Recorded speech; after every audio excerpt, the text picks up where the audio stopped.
Aujourd'hui, nous allons voir quelle est la vision des kabbalistes par rapport à la construction de l'âme humaine. Analysons tout cela. Chez les maîtres kabbalistes, l'âme est divisée en plusieurs parties qui vont chacune avoir des fonctions distinctes. La première et la plus basse, c'est le nefesh. Le nefesh, il va s'occuper, il va gérer tout ce qui est les fonctions vitales de l'humain, tout ce qui est le corps, le maintien en vie, et peut-être même les aspirations basses, les désirs de manger, de se reproduire, de se reposer, tout ce qui est nos envies primaires qui vont aussi participer à notre survie. Et on va la placer de manière métaphorique dans le foie. Pourquoi? Parce que le foie est un organe qui est rempli de sang, et le sang, c'est un petit peu tout ce qui est la base de la vie dans le corps et pas dans le cœur. Pourquoi? Parce que le cœur, c'est déjà plus haut, on veut le placer dans la partie basse, un petit peu dans le ventre. Et donc le nefesh, voilà, c'est la première des parties de l'âme et c'est la partie basse. La seconde, on appelle le ruach. Alors le ruach, ça va être déjà au niveau des émotions, au niveau des aspirations, au niveau déjà un peu plus de la volonté, et on pourrait même peut-être penser au niveau du moi de l'être humain. Et elle, on va la placer alors au niveau du cœur, au niveau de ce qui nous pousse à faire les choses. Donc on a cette partie-là, le ruach. Au-dessus de ça, on a la neshama. La neshama, ça va être une partie déjà plus spirituelle, intellectuelle. Rabbi Chaim de Volojine dira qu'elle n'est pas complètement dans le corps, elle est un petit peu à l'extérieur, un petit peu à l'intérieur. Elle nous envoie des étincelles comme ça de spiritualité, des étincelles d'intellect, un peu comme ça. D'ailleurs, c'est un peu l'intellect agent de Ibn Sina, mais de manière un peu particulière pour chacun. Il a cette fonction aussi dans l'histoire de la philosophie pour ceux qui connaissent un petit peu ces notions. Et on a ces trois grandes parties-là, donc le nefesh, le ruach et la neshama, les parties vitales, les aspirations un petit peu de base, les désirs de base de l'humain. On a le ruach avec les émotions, avec les inspirations un peu plus élevées,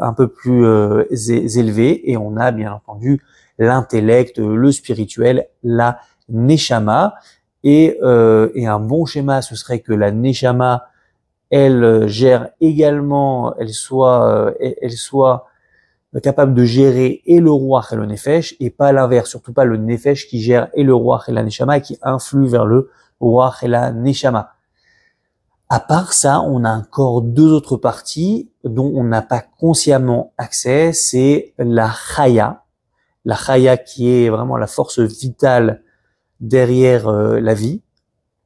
Et au-dessus de ça, on a encore une partie mystérieuse qui ne se trouve pas non plus un corps dans le corps. On dira que la chaya et la yechida sont des or makif, sont des lumières qui entourent l'humain, mais qui ne sont pas des or plimi, qui ne sont pas à l'intérieur.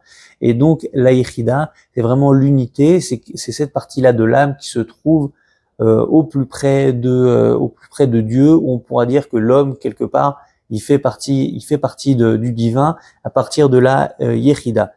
Et on n'a pas accès donc à ces deux parties-là, qui sont la chaya et la yechida, mais on peut, elle influe de manière inconsciente quand même notre âme consciente, qui est le nefesh, ruach et neshama. Ce qui est très intéressant maintenant, c'est que chez les kabbalistes, tout est imbriqué, tout est tout le temps imbriqué en tout. C'est-à-dire que les 5 parties de l'âme qu'on a là, le nefesh, ruach, neshama, chaya et yechida, sont en regard d'autres notions comme les séphirotes. On a 5 grandes séphirotes qui sont la séphira à partir du bas de Malchut, de Tiferet, de Bina, Chochma et Keter. Et ces 5 séphirotes vont être en regard de ces 5 parties de l'âme. Et ces 5 parties de l'âme vont être aussi en regard des 5 mondes, des 5 dimensions divines qu'on a. On a la dimension basse, qui est la dimension de la Asiya, le monde de la Asiya, qui est aussi notre monde. On a la dimension de la Yetzira, de la formation. On a la dimension un peu plus haute de la Bria. On a la dimension de la Hatzilut, où se trouve vraiment le déploiement des séphirotes. Et au-dessus de ça, on a encore un monde caché qui s'appelle le monde de Adam Kadmon. Je vais pas m'avancer plus que là. Pourquoi? Parce que je veux faire une vidéo complètement dédiée aux différents mondes qu'on trouve chez les kabbalistes. Pourquoi? Parce que ce sont des sujets compliqués en soi, mais en tout cas, c'est très important de savoir que l'âme humaine, comme elle est en regard de plusieurs autres dimensions, de la dimension des séphirotes, la dimension des mondes supérieurs, eh bien, elle permet à l'humain de pouvoir avoir une influence et de pouvoir avoir une connexion avec toutes ces différentes dimensions. Et ça, c'est extrêmement important. Et très souvent chez les kabbalistes, on va parler de tout un tas de notions et de manière incroyable, elles sont tout le temps reliées, imbriquées entre elles. C'est ça qui fait là aussi la complexité et la beauté de la Kabbale, c'est que très souvent, on va avoir cette capacité-là de relier tout un tas de champs différents et d'imbriquer tout ça, de pouvoir avoir une vision d'ensemble incroyable, de horizontale et profonde de toute l'existence. Et donc c'est pareil pour l'âme humaine. Et d'ailleurs, on a une appellation dans la philosophie juive où on va dire que l'homme est un petit monde. L'homme, c'est un petit peu une analogie du monde. Et bien, dans la tradition philosophique, l'homme est une analogie du monde. Pourquoi? Parce que le monde est un monde matériel qui est géré par des lois et qui, au-dessus de ça, se trouve Dieu ou l'intellect agent. Et donc, l'homme aussi est construit comme ça, avec un corps qui est arrangé d'une certaine manière et un intellect au niveau du cerveau. Mais chez les kabbalistes, quand on dit que l'homme est un petit monde, c'est que l'homme, en fait, est à la racine des mondes. Il se trouve imbriqué dans tous les mondes supérieurs, dans toutes les séphirotes, dans toutes les dimensions supérieures. Et c'est comme ça qu'il peut avoir une influence spirituelle et qu'il peut aussi recevoir de la spiritualité d'à peu près tout.